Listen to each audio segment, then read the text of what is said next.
Most people think signs from the other side are loud, dramatic, impossible to ignore, or frightening, but sometimes they arrive softly, on delicate wings, in the middle of December when most creatures are hibernating. Welcome back. This is a true story about grief, unexpected moments, and the strange way love finds us, even when the world feels frozen and still. I never liked visiting the cemetery in winter. The cold settles differently there, quiet and heavy, the kind that makes you feel every breath as if it belongs to someone else. Still, December always pulls me back, as if the turning of the year tugs at a thread tied to my parents' names, carved in stone. I lingered in the graveyard longer than I meant to, my hands buried deep in my coat pockets, as I let the silence wrap around me.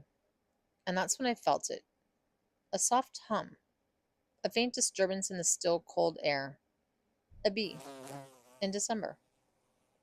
It hovered just over my shoulder, as if it was trying to see what I was reading on the headstone. I blinked at it, confused. There was no way it should be alive, let alone awake, buzzing around on an icy morning when frost still clung to the ground. Instinctively, I shooed it away, expecting it to disappear like a stray thought, but it didn't.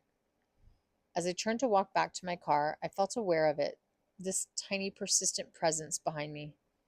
I didn't hear it exactly, I sensed it, like how you can tell when someone is following at a respectful distance. By the time I reached my car, I convinced myself I was imagining things, and it was all in my head. Grief can do strange, unpredictable work on the mind.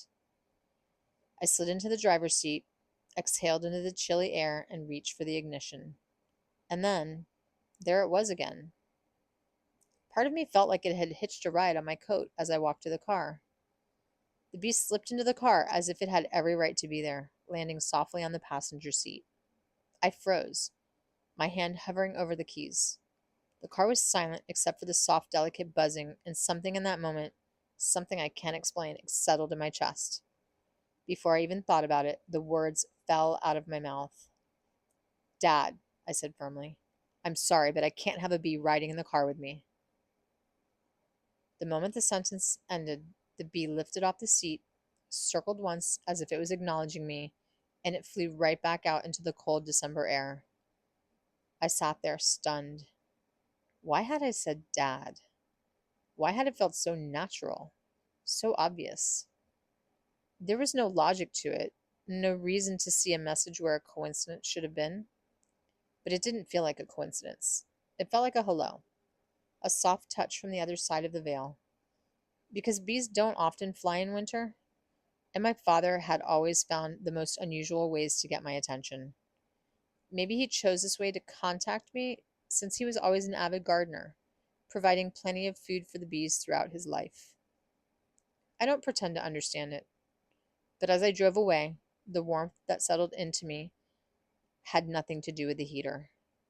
And for the first time in a long while, December didn't feel quite so cold. Thank you for sticking around, for listening, and for sharing these quiet, strange moments with me. If you have a true scary story you'd like to hear featured on a future episode, I would absolutely love to read it. Send your real experiences my way, and you might hear them shared right here soon. My email is in the description below. A quick heartfelt thank you to everyone who has liked, followed, or subscribed. Your support means more than you know and helps to keep these stories alive. If you're new here, this is Midnight with Maggie, your late night storyteller, bringing you true tales that are strange, spooky, and a little unsettling.